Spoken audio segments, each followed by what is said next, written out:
Hello everybody and welcome back to Down the Rabbit Hole with Alice Hatter. My name is Alice Hatter and I was born and raised in New Orleans.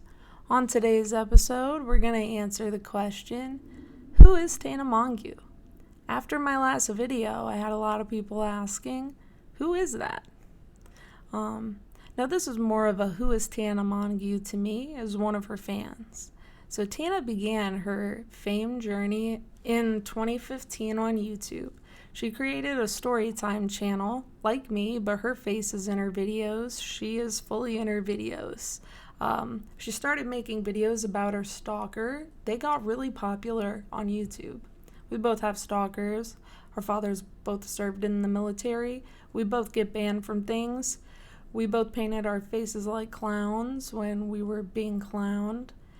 We're both very polarizing. Her Storytime channel started getting pretty popular. She was approached by VidCon to promote an event. Tana promoted the VidCon event as she was asked to, but in return, VidCon banned her from the VidCon event that she was asked to promote.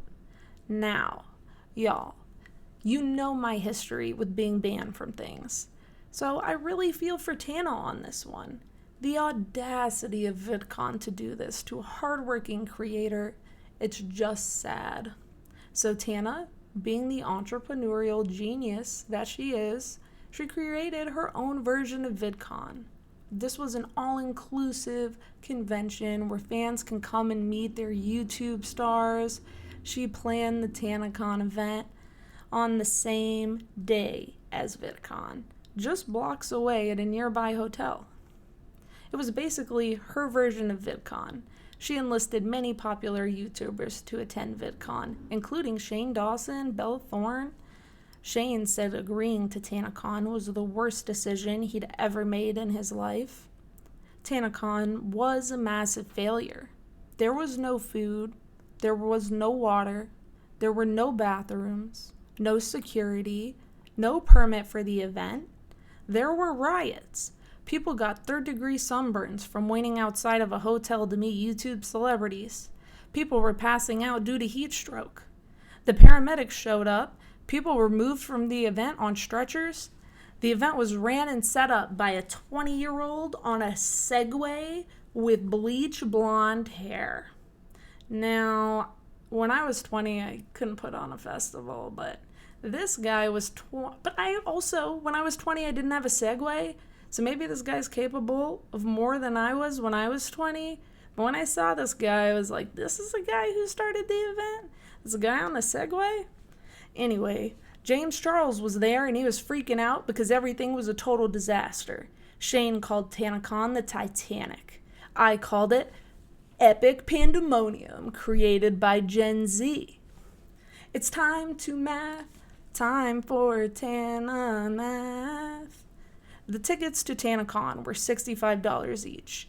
Tana sold 5,000 tickets to Tanacon.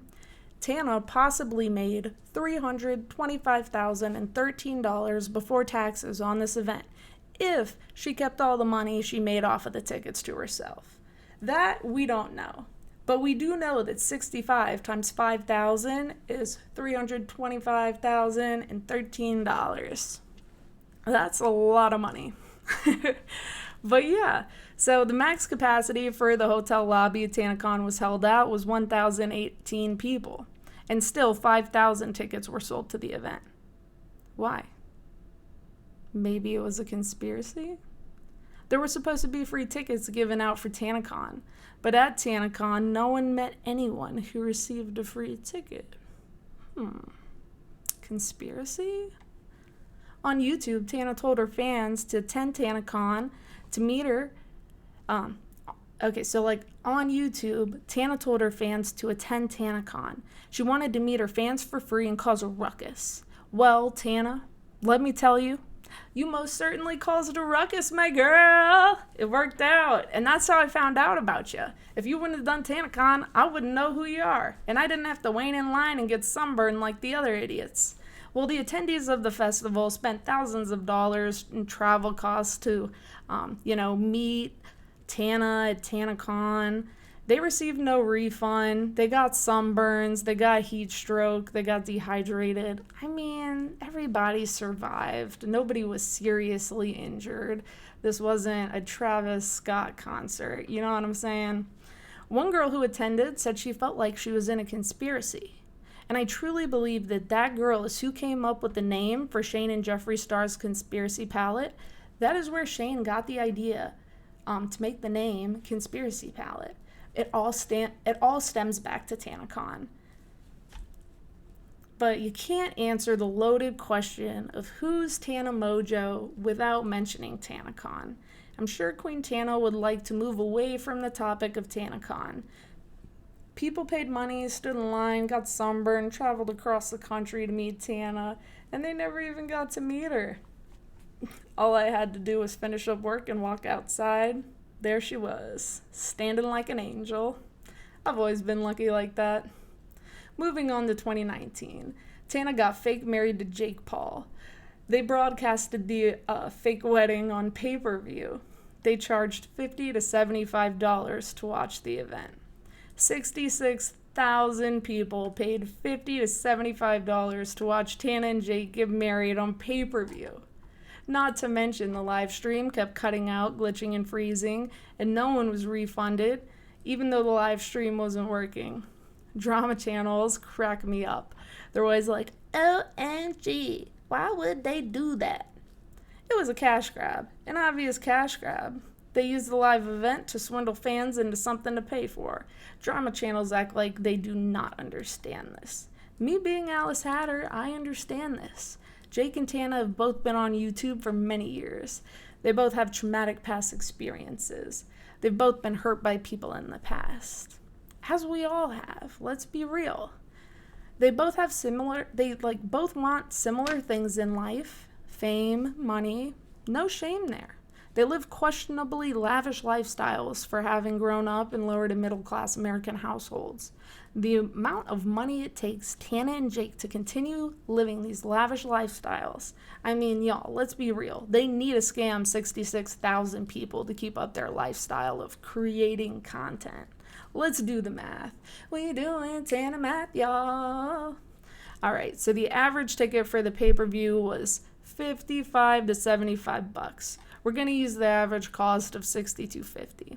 $62.50 times 66,000 equals $4,125,000. If they split their earnings from the pay-per-view event, they both got around $2,062,500. Why is that so difficult for drama channels to understand? Watch me get fake married for $2 million. Sign me up today. To put it in perspective, if you go on some Netflix dating show, they only give you a small salary of $1,000 a week. And if you stay the entire show, that's only $8,000. And that's before taxes. Yikes. That's bad math. Tana and Jake made over $4 million in less than half a day putting on a fake wedding on pay-per-view. I have family members who've done the whole reality TV show thing. Time moves extra quick for these reality stars. Reality TV is like fast fashion. There's always another one coming, another better season coming. But what Tana has built is genius. No Netflix to end her season. I mean, she painted her face like a clown during this point in her life.